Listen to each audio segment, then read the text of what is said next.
And we are on the air.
It took us a couple months to get Peter on the show, but we finally able to track him down and get him a spot that works, and he graciously accepted our offer to be on the Friday night at 6 p.m.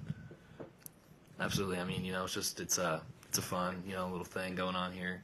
John got into podcasts, at least especially this one, a couple weeks back. He's been having a lot of fun with it and getting to really see just how far he's progressed with it. I mean, clearly he's just loving it, and it's just something to watch, every night, tuning in or whenever he does it. It's just something fun to do. Take a break from the schoolwork and kick it on. Have some good music. Enjoy the vibes and everything. It's always a pleasure. Definitely. I'm on a permanent break from the schoolwork starting tomorrow. That's right. Spring break's right around the corner. But thank you for being here. I know I trapped you in the group chat. I was like, Peter, come on, do our show. And you're like, okay, I had no choice. There was no choice. Yeah, my bad. But I put you on the spot. That's my bad. But seriously, thank you for being here. I've wanted you on the show for a while, and I was trying to, because I've had Nate on, and Nate wants to do it again. And Nate was like, oh, can I come on again? I said, yeah, sure. And then I want to get Tyler in. But what do the fans think about Nate? It's video game music, so they probably don't know a whole lot about that. But what are we talking, like Pokemon and? Yeah, like Mario OST and shit. Mario the soundtrack. No. So it was the Super Mario Wonder, and it was like a track off of Mario Wonder, like I don't know, like Cloudland or something, right? Like I apologize to all the fans. Yeah, I'm sorry about that. Yeah, sorry about that, guys. Figured we could get started with ZZ Top would be pretty fun. ZZ Top. Maybe a break from that. It's kind of funny, just really knowing a little bit more about ZZ Top and just kind of see how funny it is. I wouldn't really call it funny. I guess it's not funny, haha. But it's not really haha funny. just watching them sort of develop as a band and kind of watching just how Jerk Abuse sort of settled in more and more with certain members. Yeah, they were not sharp-dressed men. No, they in a weird way, it was kind of like if you saw Duck Dynasty and you gave them synthesizers. I was going to say they totally ripped. Duck Dynasty totally ripped their style. Like. I definitely think they did. I mean, which is kind of funny. I mean, Duck Dynasty, it was literally, they called it Duck Commander. And, I mean, the dad did it. Phil was his name, Phil Robertson, and he did it forever.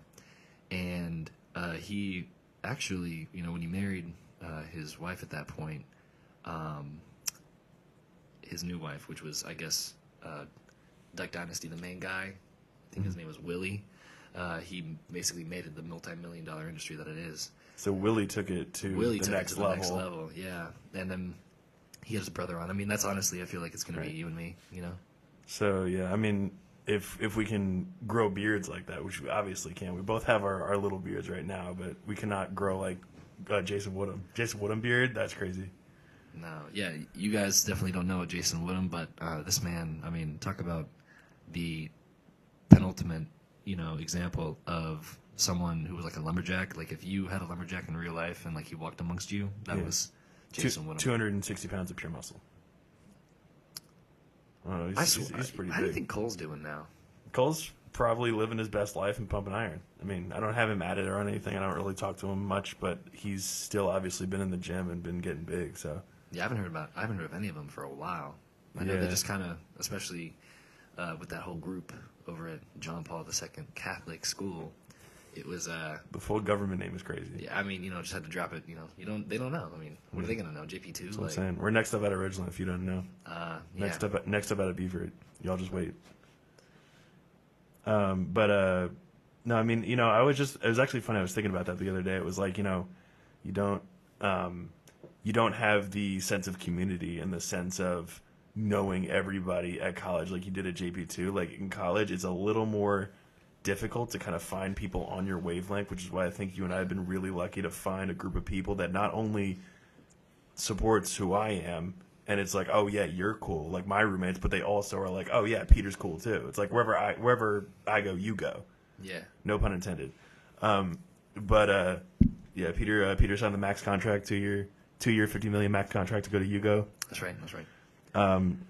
But I think that's one of the great parts about Charleston is, well, the college especially, is that we've found people who have helped us be ourselves and make new friends. And I think that was something that a lot of people get worried about when they get out of high school and go to college. Or like new friend group, new place, new tasks. It's like a whole different world. And I think it can throw a lot of people for a loop, and it's scary. But you and I have definitely had the luck to meet the people we've met, and hung around the people we've been friends with for the past couple of years, and I think that's a really good thing. Yeah, I mean, I think it's just it's a matter of being sort of, like you said, really afraid, and it's totally scary, it's daunting, to try to step out of your comfort zone and meet people and, find your niche. And for a lot of kids, it's sort of trying to redevelop sort of their identity, because you're well known, or maybe you're not known at all in high school, and sometimes that might do a complete 180, or you might continue with that same identity, and to try to change a little bit of who you are, or try to conform, maybe sometimes that's something that a lot of kids do. But the greatest thing is that you see so much diversity in that way, and kids are coming with all of their different ideas and who they are. And I think that's what makes college such an interesting experience, because no one's the same. And I think it's really good to see. I think it really makes people appreciate it more, because then as wonderful as it can be to find a good group of people, I think everyone just complements each other a little bit more. And I mean, that's one of the joys of college, not just time, learning time management and how to do things efficiently and be productive, but to meet new people and potentially network and make new friends for life. That's the most important thing. Yeah, definitely. I think adding on to your point about people coming in with their ideas and their creativity, I think, the way we, this campus is a melting pot. I've never met two of the same people here since I've been here.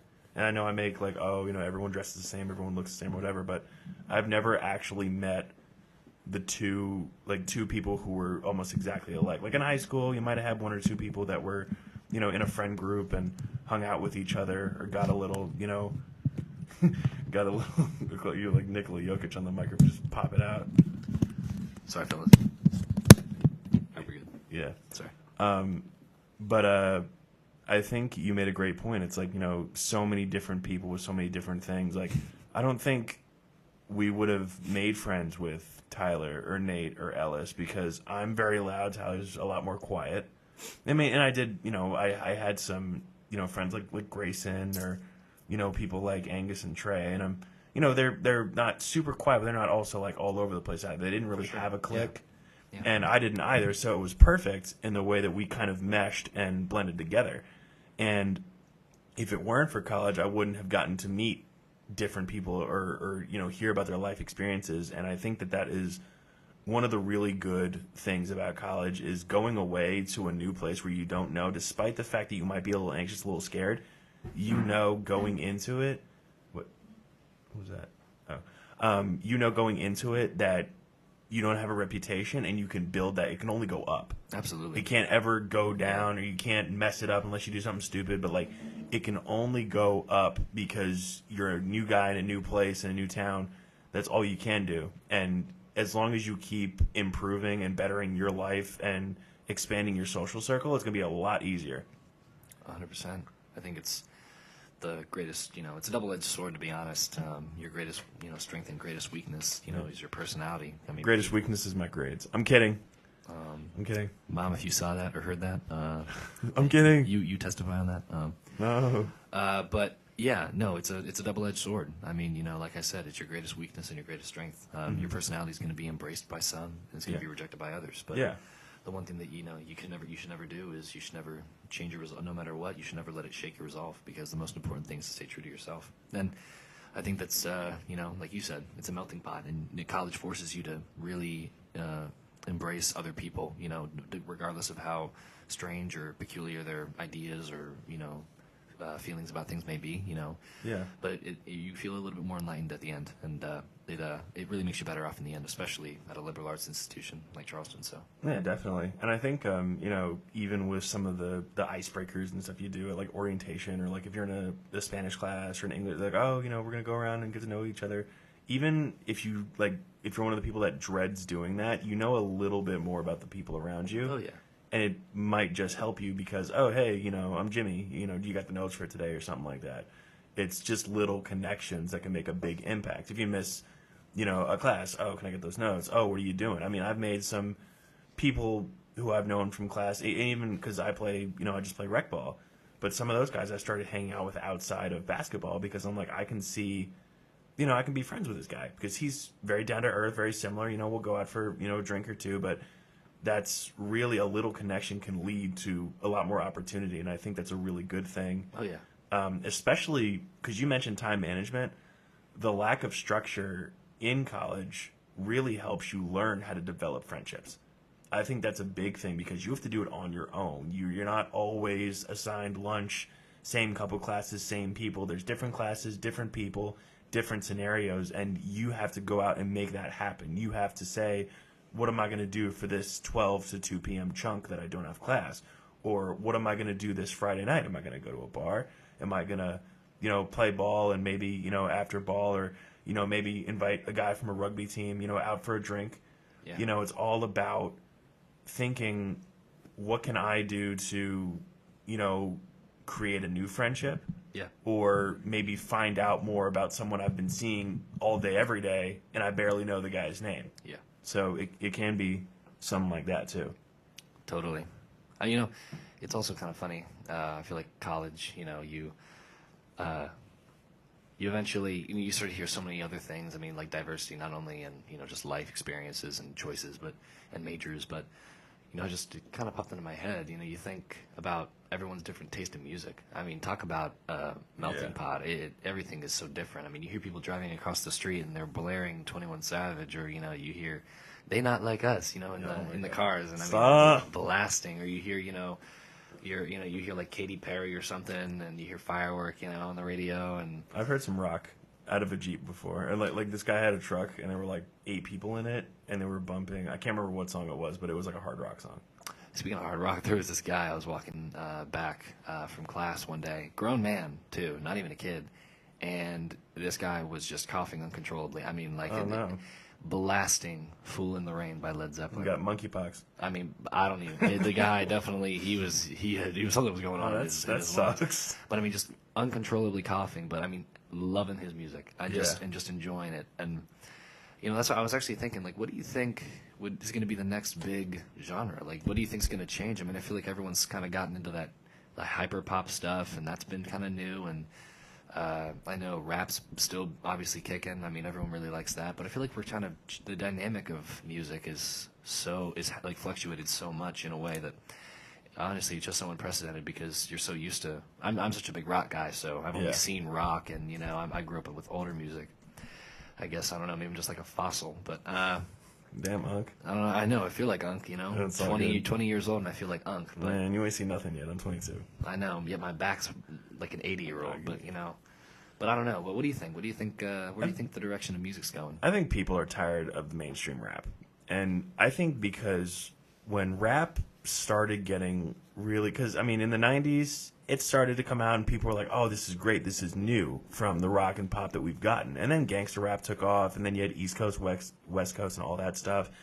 And in the 2000s, you had your pop, but you had some elements of rap, but it wasn't fully taking over the charts like it does now.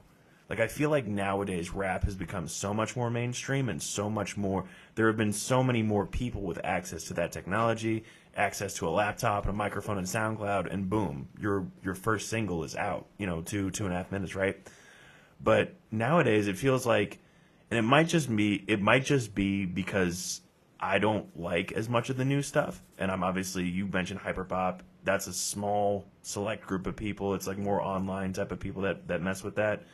I think rap, people are going into more of a fatigue. I don't know why I said that. Fatigue.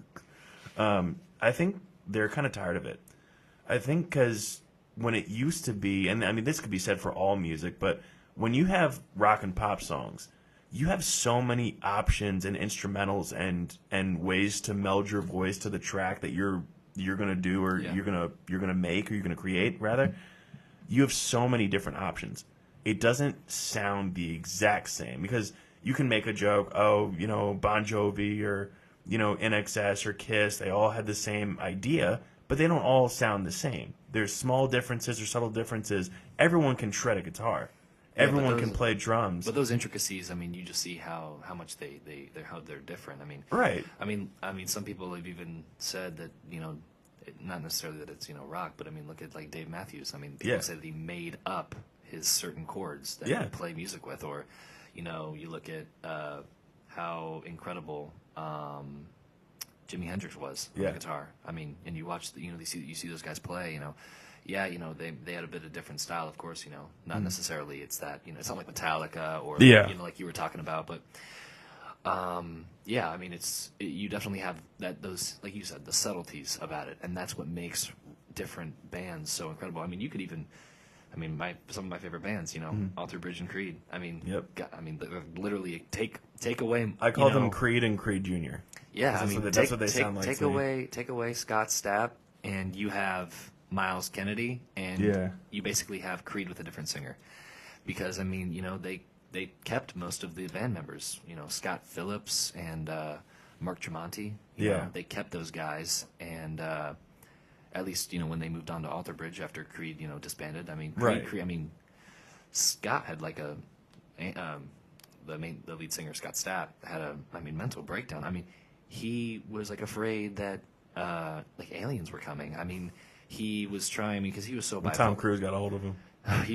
He was so bipolar, and he was suffering from bipolar disorder for a really long time, and he hadn't gotten any of it checked out, so he was just self-medicating with alcohol and drugs, and he just kept trying to, and he ended up really abusing it. But you just kind of see, you saw his it was almost like a renaissance in a sense for him when he came back and started touring again in 2013 or roughly around there.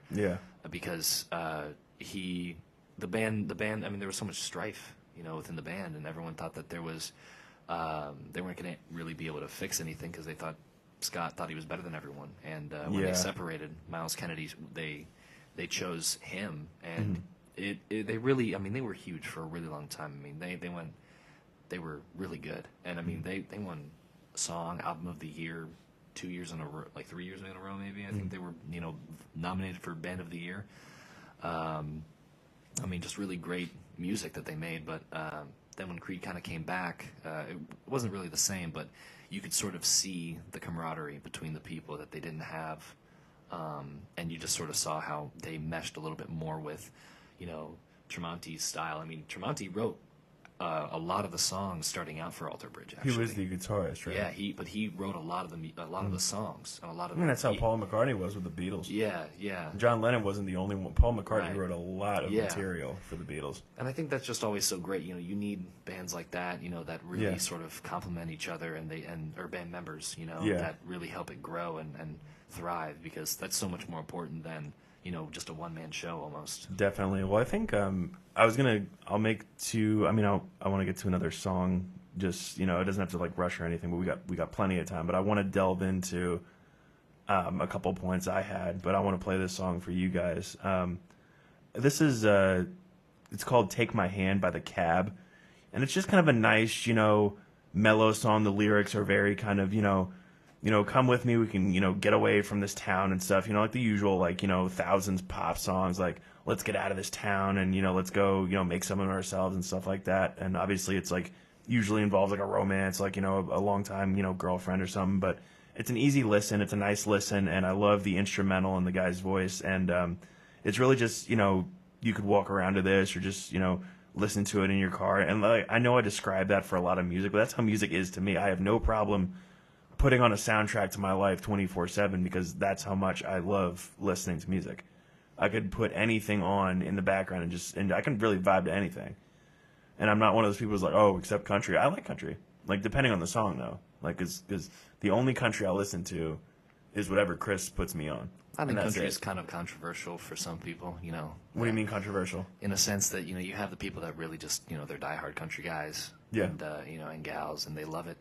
And the most, they're so incredible. But I feel like everyone, you could say for really any genre, it's like rap. You think about it, like the drugs, the women, stuff like that, the money. But like, I feel like everyone sort of stereotypes country music that way, kind of like you're talking about the truck or your truck and your dog. But I've seen a lot more music, or I've heard a lot more music, and it's been about like pretty dark stuff, like abuse, and there's a lot of that. But but the main point is that a lot of people I've seen do songs about their significant other leaving them, or they're drinking a beer on a Friday night, or they're going mudding, or they're doing something like that, just having fun, in the South.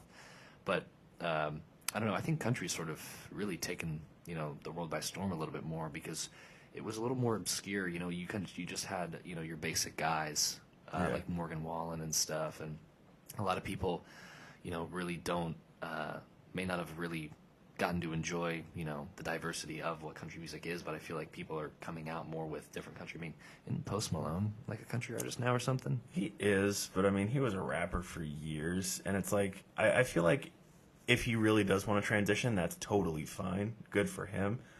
But, I do think that he needs a couple more years in the industry to really kind of sell himself as a country artist now, because for so long he was doing rap music. Yeah, he should definitely. I mean, but I think he's Beyonce going to get a chance to prepare.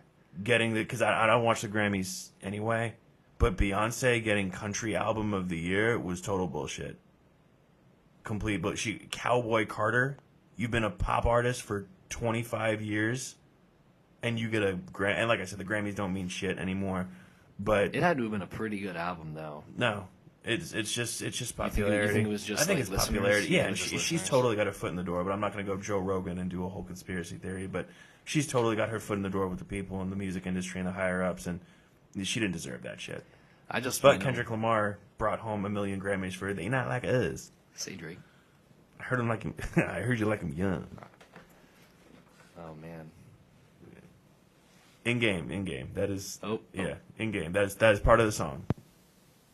What are we thinking of I'm gonna playing next? Speaking of songs, Take My Hand. You're gonna do Take My Hand. Because I was describing that earlier. But I do want to delve into the points that you made about some of the songs. I have a couple points I'm going to bring up about Linkin Park.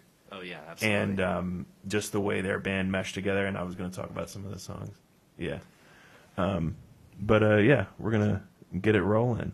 Take My Hand, The Cab.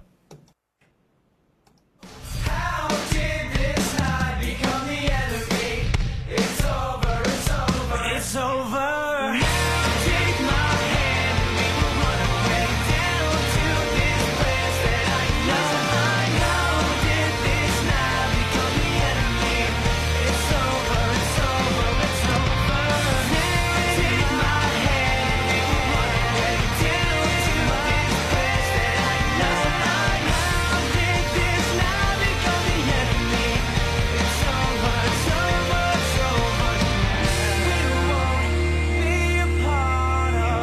It's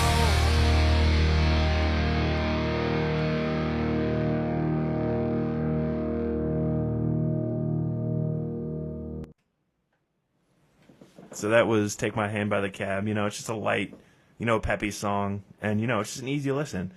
I don't think any of those guys were plagued by alcoholism or drug abuse. They seem pretty happy to me. But I was going to build off of what you said about the way Creed and Alter Bridge kind of, fizzled out. I mean, I know they're still playing, but the way that Scott Stapp had those issues, something I thought about was Linkin Park. And when Linkin Park first formed in 1996, they were called Zero with an X, so it was Xero. It was Mike Shinoda's band originally. They had a guy, Mike Wakefield, sing at first, and then 1999, Chester Bennington popped in, and they were like, oh, we like him more. You're out, Mike.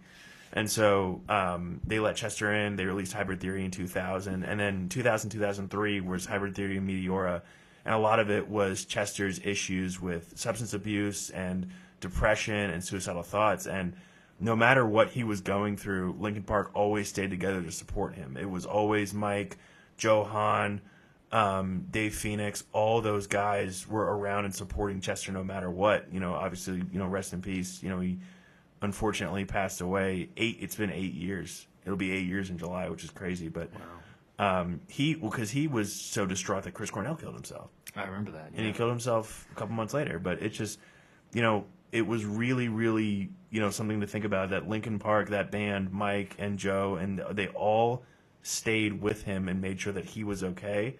And whenever they wanted to move into a new direction, they did it. And I think that was a really good success story. Obviously not to undermine or dismiss the other bands that might have had some troubles or tragedies, but I think Linkin Park was a really good example of people coming together and being there for each other no matter what. Unfortunately, it was a shame that, they lost him,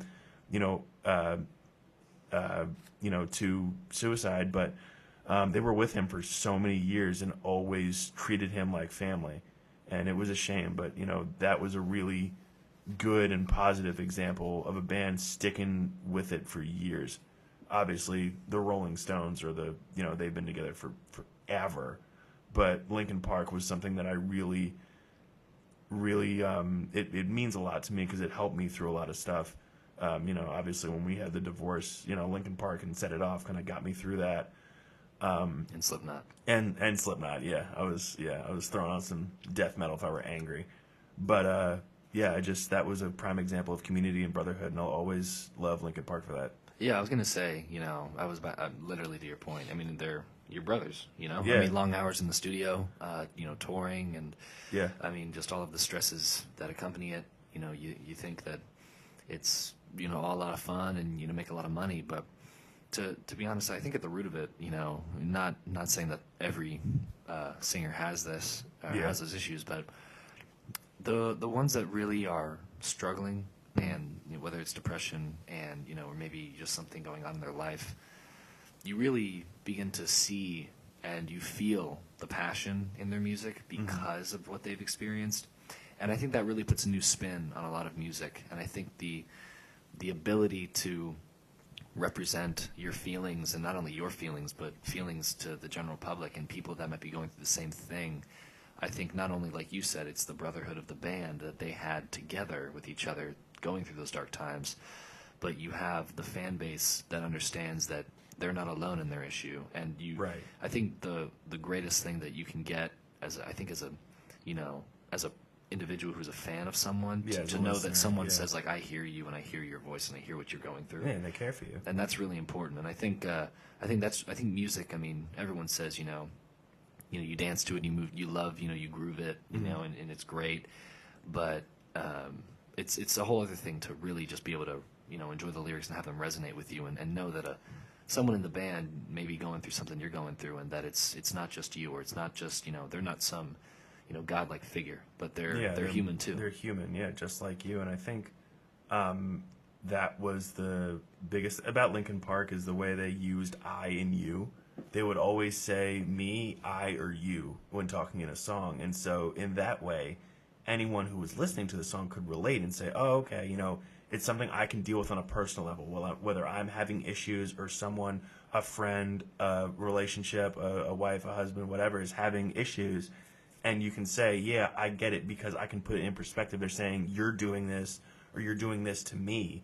Yeah. And you can put yourself in their shoes. They wrote the songs like that, which I thought were really great. And what you said about being there for people, when we were at the Masquerade, when Glaive performed, and remember when he went behind the curtain to perform Joel, that song, I felt like, when we sang it with him, and he was upset, and you could hear it in his voice, that was someone he was extremely close to and lost to tragedy. I think it was drugs, I'm pretty sure, but he lost him at a very young age, and he's still upset, and he's feeling the survivor's remorse and the guilt, and you can hear how upset he is. And I felt like in that moment, as we were doing the whole, the hands, like the lighters and stuff, and just going like that, but we were singing in solidarity with him and saying, we hear you, and we love you, we care about you.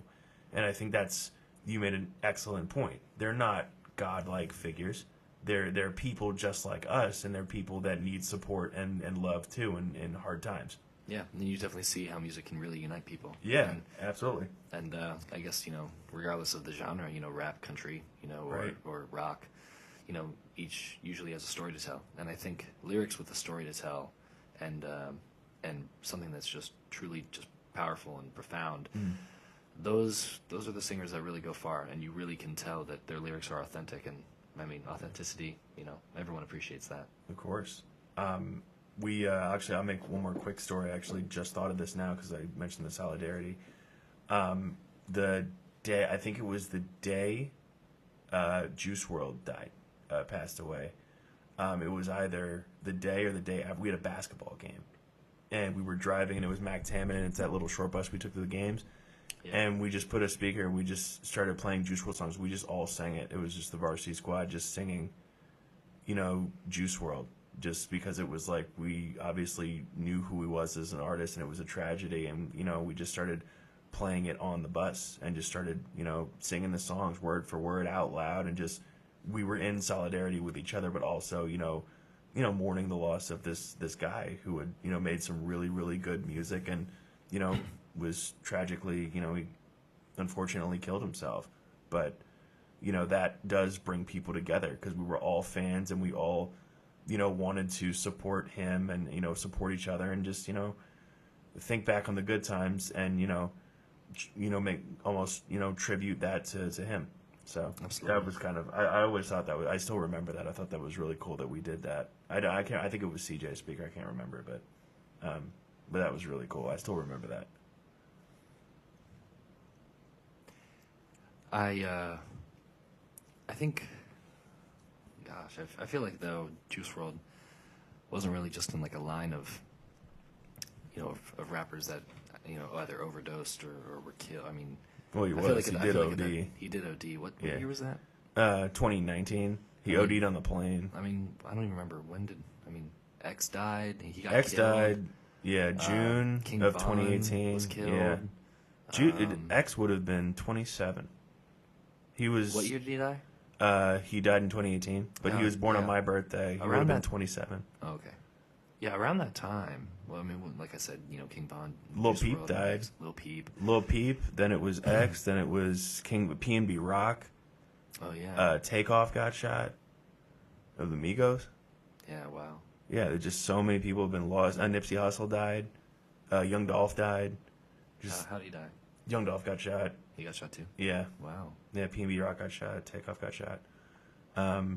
Yeah, it's just really sad. Yeah, we did lose a lot of people in the span of a couple of years, which was really, really sad.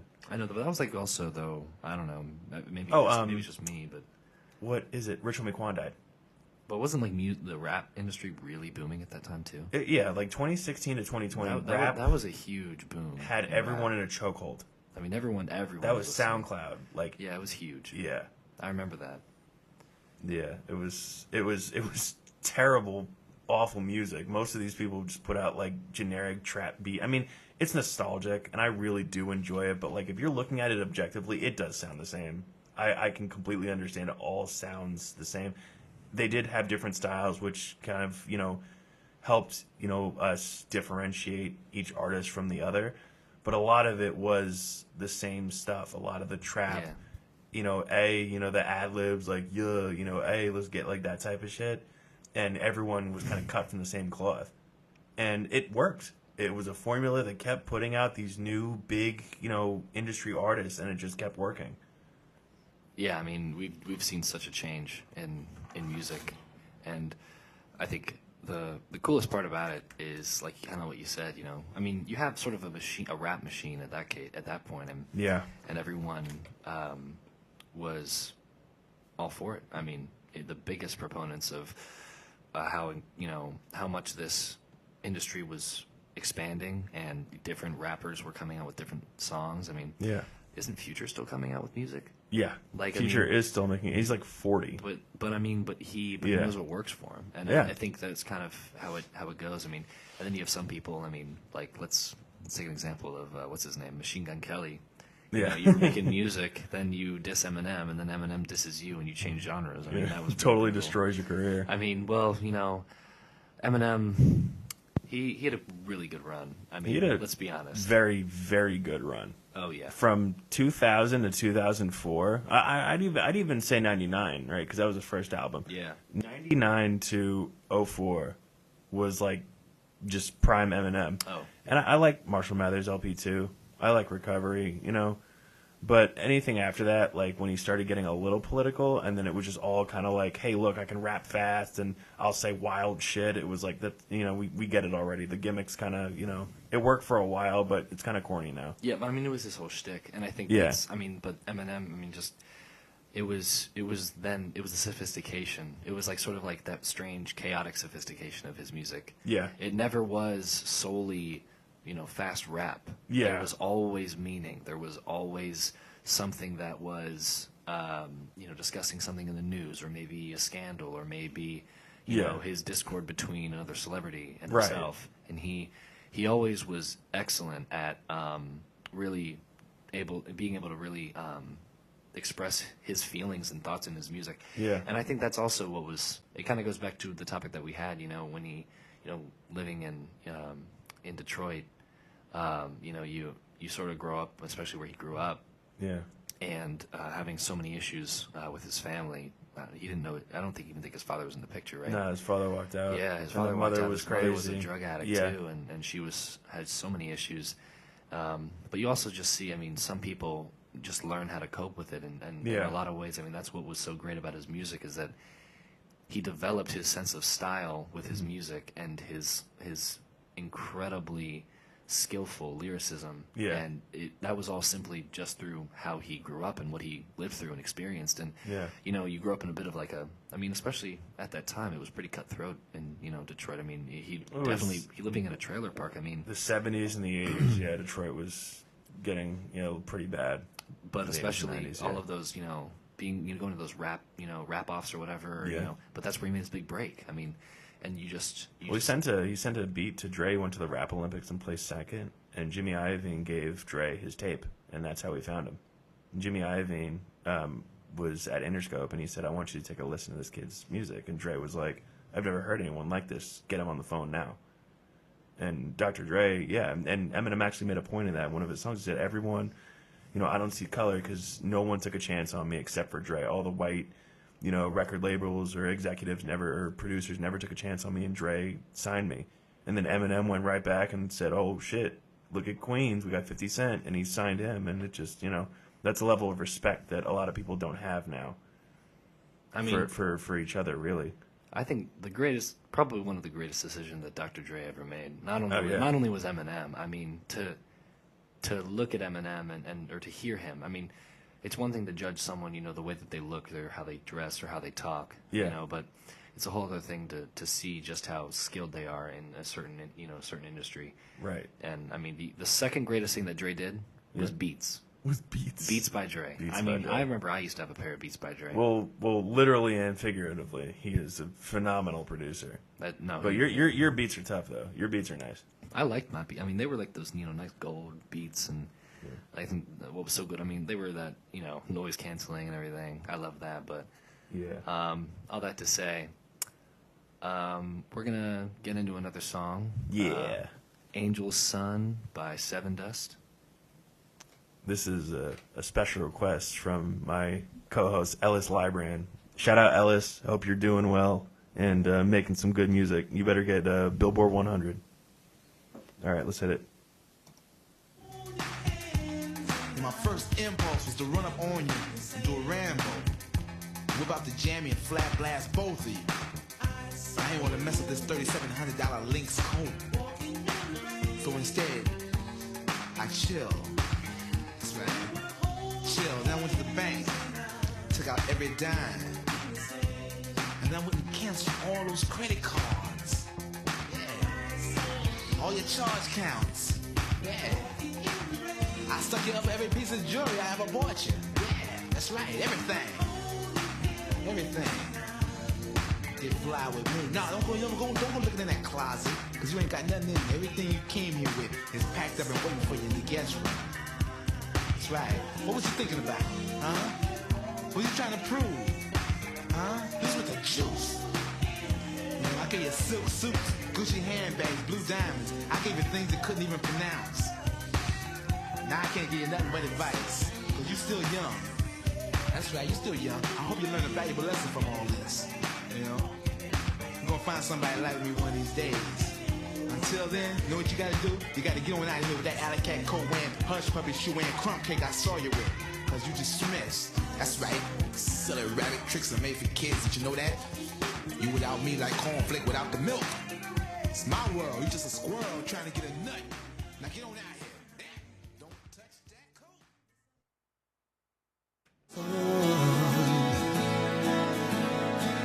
As soon as you walk in, as soon as you walk in.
think I've heard Garfunkel by himself.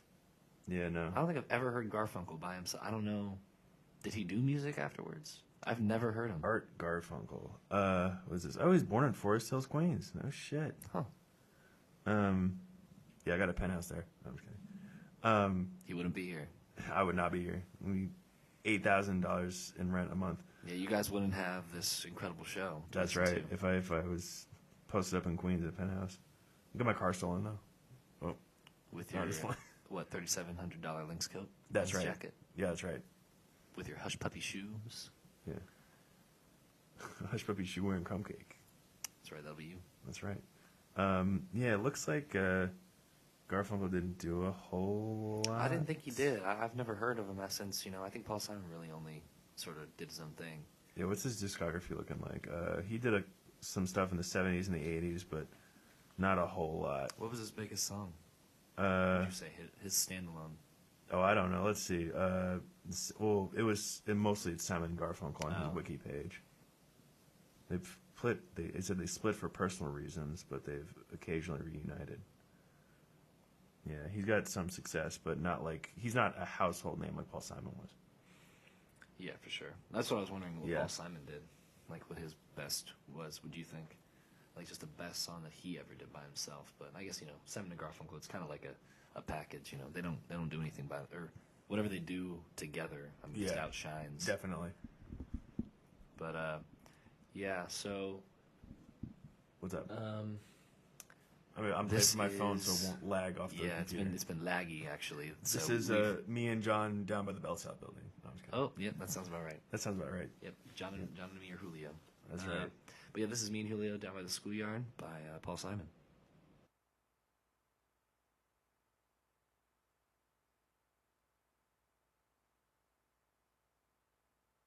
You're a rich girl and you're gone.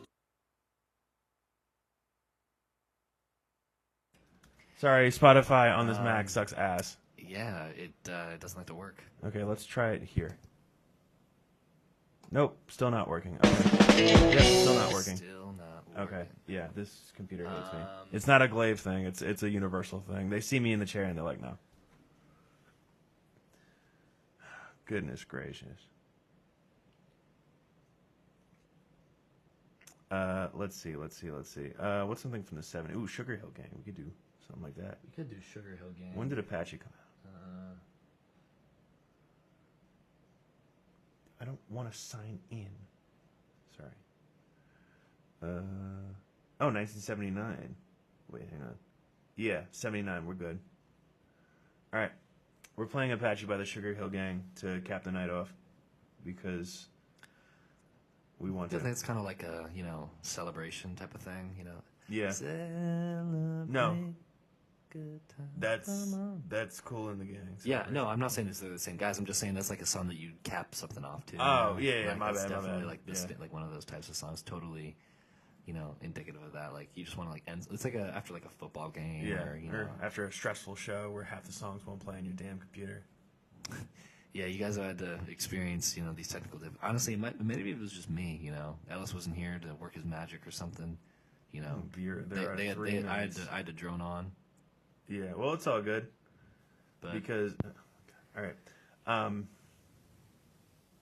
anyway, We're gonna do Apache by the Sugar Hill Gang. let's do it. All right. I was kind of looking through the songs, and I was gonna play the Prom. This is just a very straightforward. He went to high school in North Carolina, just didn't go to his prom. I guess his senior year, he just said in the very first line is "I skipped my high school prom," and a lot of it was, my friends didn't check up on me to see how I was doing or anything like that. And I'm not someone who's like, oh, I wonder if, Johnny's okay if he didn't, show up. I'm sure he's having a good time. I mean, Noah skipped prom, but he did it for a reason, to go hang out with his girlfriend, which is totally valid. It's totally valid. But this was more like, oh, my friends didn't check up on me, or I didn't want to go or something. And a lot of time he did, he didn't make it seem like it was terrible, but he was like, oh, my friends didn't really check in on me or see how I was, and nobody called to see if I were okay. And I tried looking up like I tried to see like maybe if it were like a whole thing, but he said, sorry, I can't speak today. I'm just going on a rant or a ramble rather. But he had a lot of, self-esteem issues, and he didn't want to go. I guess he just.